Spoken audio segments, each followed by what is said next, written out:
28واں پارہ سورۃ المنافقون، آیت نمبر 9، آخری رکوع ہے سورۃ المنافقون کا۔ اعوذ باللہ من الشیطان الرجیم،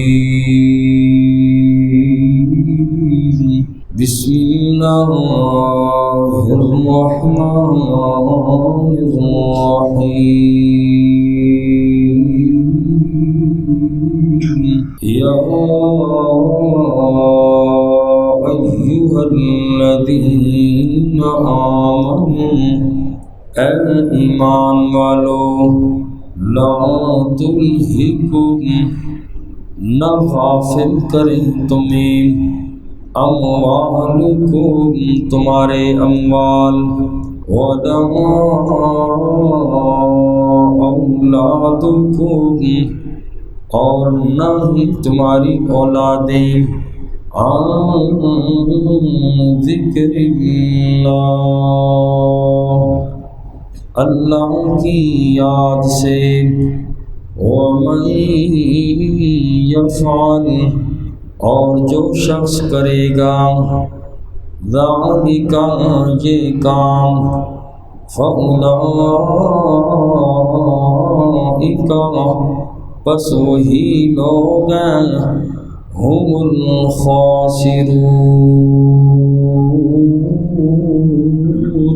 نقصان والے۔ سورۃ مبارکہ کے تعارف میں منافقین کی دو اقسام بیان ہوئی تھی، اور سورۃ مبارکہ کے دو رکوع ہیں۔ پہلے رکوع میں اعتقادی منافق کا تفصیلی بیان ہوا، اور اب دوسرے رکوع میں عملی منافق کا بیان ہے، اور اس کی تفصیل سورۃ مبارکہ کے تعارف میں ہو چکی ہے۔ اور اس سے پہلی آیات میں گزشتہ درس میں یہ بات گزری تھی، منافقوں نے یہ کہا تھا کہ رسول اللہ صلی اللہ علیہ وسلم اور ان کے صحابہ پہ اپنا مال خرچ نہ کرو۔ اور جو دو صحابہ کے درمیان، انصاری اور مہاجر صحابہ کے درمیان لڑائی ہوئی، عبداللہ ابن ابی ابن سلول منافق نے کہا تھا، دیکھو نا، آپ لوگوں نے ان پہ اپنے مال خرچ کیے، مہاجر صحابہ کی مدد کی، آج وہی ہمیں مار رہے ہیں، اور کہنے لگے ہم مدینہ واپس چلے گئے، لَيُخْرِجَنَّ الْأَعَزُّ مِنْهَا الْأَذَلَّ، معاذ اللہ ہم ایسے لوگوں کو یہاں سے، ہم عزت والے لوگ ہیں، ہم انہیں نکال دیں گے۔ اور منافقوں نے کہا تھا ان مہاجر صحابہ پہ مال خرچ نہ کرو گزشتہ آیات میں۔ تو اس آیت مبارکہ میں اللہ نے ایمان والوں سے خطاب کر کے فرمایا کہ منافق اور کافر کو اپنے مالوں پر غرور اور تکبر ہے، لہٰذا ایمان والو تم اپنے مالوں پر غرور اور تکبر نہ کرو، تمہیں تمہارے مال اور تمہاری اولادیں غفلت میں نہ ڈالیں اللہ کی یاد سے، نماز سے، حج سے، قرآن سے، زکوٰۃ سے۔ خلاصہ یہ کہ اللہ کی طرف سے تمہارے ذمے جو بھی فرائض ہیں ان کے حق ادا کرنے میں یہ مال اور اولادیں رکاوٹ نہیں ہونی چاہیے۔ فرمایا اگر مال اور اولاد کی وجہ سے تم لوگوں نے فرائض میں ایمان والو کوتاہی کر لی، کمی آ گئی، غفلت کا شکار ہو گئے، تو تم لوگ بڑا ہی نقصان اٹھانے والے ہوں گے۔ اللہ کی یاد ہی سے دنیا اور آخرت کا سکون ہے۔ اللہ نے قرآن میں بھی فرمایا، الا بذکر اللہ تطمئن القلوب، خبردار خوب غور سے سن لو کہ اگر سکون چاہتے ہو تو وہ اللہ کی یاد میں ہے۔ اور قرآن نے دوسری جگہ فرمایا وَمَنْ أَعْرَضَ عَنْ ذِكْرِي فَإِنَّ لَهُ مَعِيشَةً ضَنْكًا، مال کی فراوانی کے باوجود بھی زندگی میں سکون نہیں آ سکتا جب اللہ سے انسان دور ہے۔ اللہ سے انسان دور ہے، مالوں اور اولادوں ہی کے پیچھے دنیا کی عارضی نفع کے پیچھے اگر اسی کو زندگی کا مقصد بنا لیا تو پھر مال ہی کیوں جتنا زیادہ نہ ہو اللہ زندگی میں بھی سکون نہیں دیتے اور آخرت میں انسان کی تباہ ہو جاتی۔ فرمایا یا ایھا الذین آمنوا، اے ایمان والو، لا تلہکم اموالکم ولا اولادکم، نہ غافل کریں تمہیں تمہارے اموال اور تمہاری اولادیں عن ذکر اللہ، اللہ کی یاد سے، ومن یفعل ذلک، اور جو شخص کرے گا یہ کام،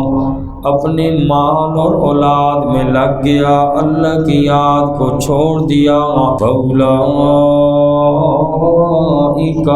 هُمُ الْخَاسِرُونَ، پس وہ لوگ ہی نقصان والے ہیں۔ وَأَنفِقُوا، اور تم خرچ کرو، مما رزقناکم، اس میں سے جو ہم نے تمہیں دیا، من قبل، اس سے پہلے، ان یأتی، یہ کہ آئے، احدکم الموت، تم میں سے کسی کو موت، فیقول، پس وہ کہے، ربی، اے میرے رب، لولا اخرتنی، کیوں نہیں مہلت دی آپ نے مجھے، الی اجل قریب، تھوڑی مدت تک، فاصدق،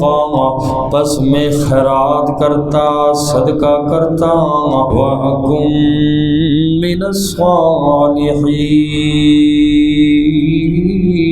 اور ہو جاتا میں نیک لوگوں میں سے۔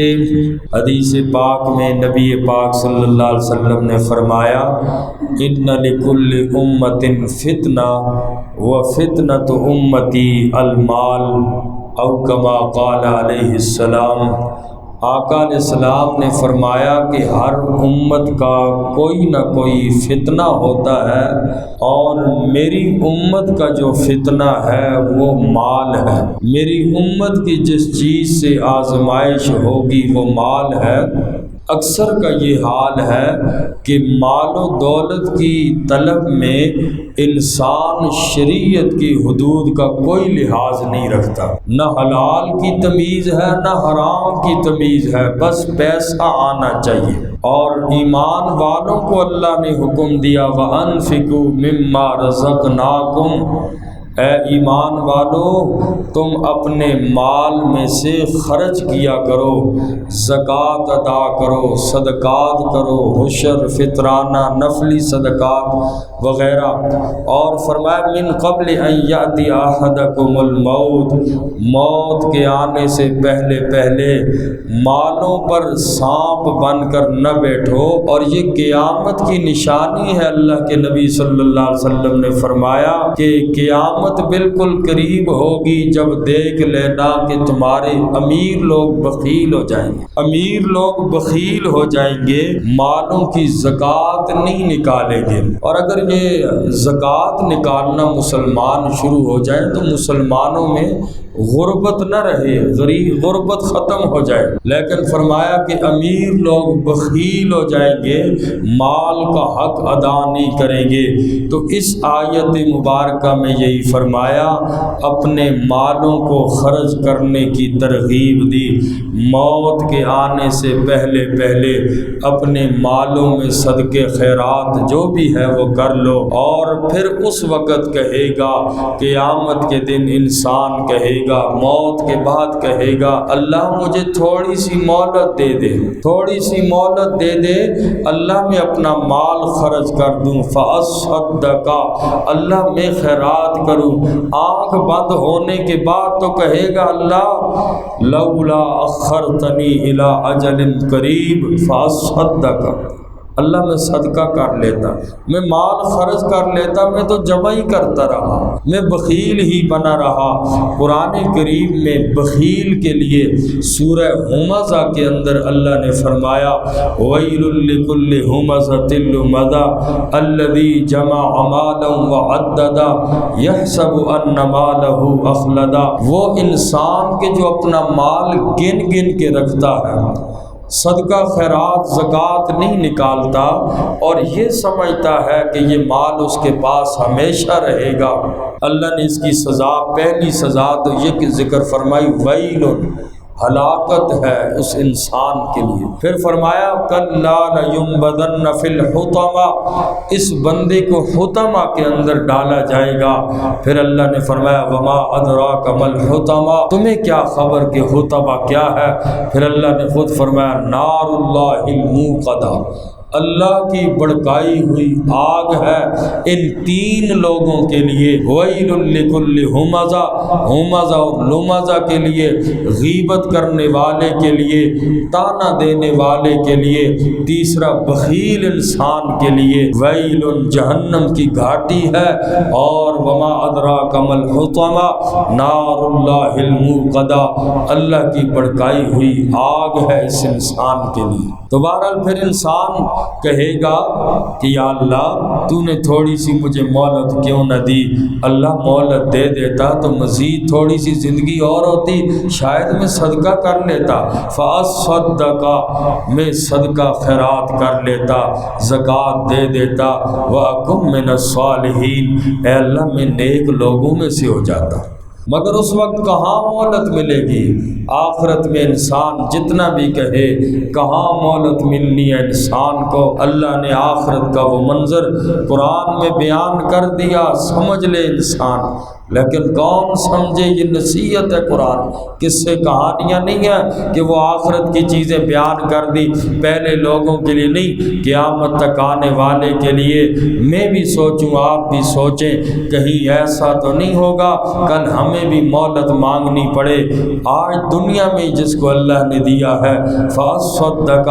صدقہ خیرات کر لے، تاکہ کل انسان جو ہے اس وقت اللہ سے یہ نہ کہے کہ اللہ مجھے تھوڑی سی مہلت۔ حدیث پاک میں فرمایا صدقہ ایسے وقت کا سب سے زیادہ افضل صدقہ ہے، انت صحیح و شحیح، بخاری شریف کی روایت ہے، فرمایا کہ جب انسان تندرست ہو اور مال کی محبت بھی انسان کے دل میں ہو، اس وقت جو انسان صدقہ کرتا ہے یہ افضل صدقہ ہے، بہترین صدقہ ہے۔ جب صحت مند بھی ہو اور شحیح مال کی محبت بھی دل کے اندر ہو۔ آقا علیہ السلام نے فرمایا کہ ایسا نہ ہو مرنے لگے تو پھر کہے میرا اتنا مال فلاں کو دے دینا، اتنا مال مسجد میں دے دینا، اتنا مال فلاں جگہ پہ۔ آقا نے فرمایا اب تو اس کا کیا کچھ نہیں بننے والا، حالانکہ اب وہ مال وارثوں کا ہو چکا ہے، اب وہ کچھ نہیں کر سکتا۔ اس لیے فرمایا کہ صدقہ ایسے وقت میں کرے انت صحیح و شحیح، انسان تندرست بھی ہو اور مال کی محبت بھی ہو۔ فرمایا وَأَنفِقُوا مِمَّا رَزَقْنَاكُم مِّن قَبْلُ، اور خرچ کرو تم اس مال میں سے جو ہم نے تمہیں دیا۔ اللہ فرماتے انسان تیرا اپنا کوئی کمال نہیں ہے، ما رزقناکم، جو ہم نے تمہیں دیا اس میں سے خرچ کر۔ انسان ویسے کہتا ہے میرا مال میرا مال میرا مال، اس کا مال کہاں سے آیا، اس کی محنت کہاں سے؟ اللہ نے جو مقدر میں لکھ دیا وہی مال ہے۔ مما رزقناکم، جو ہم نے تمہیں دیا اس میں سے خرچ کر لو، من قبل، سے پہلے، ان یاتی احدکم الموت، یہ کہ آ جائے تم میں سے کسی کو موت، فیقول، پھر وہ کہے ربی، اے میرے رب، لولا اخرتنی، کیوں نہیں مہلت دی مجھے آپ نے، الی اجل قریب، تھوڑی مدت تک اللہ مہلت دے دیتے، فاصدق، میں خیرات کرتا، واکن من الصالحین، اور ہو جاتا میں نیک لوگوں میں سے وَلَن يُؤَخِّرَ اللَّهُ اور ہرگز مہلت نہیں دیتے اللہ کریم نفساً کسی نفس کو اذا جاء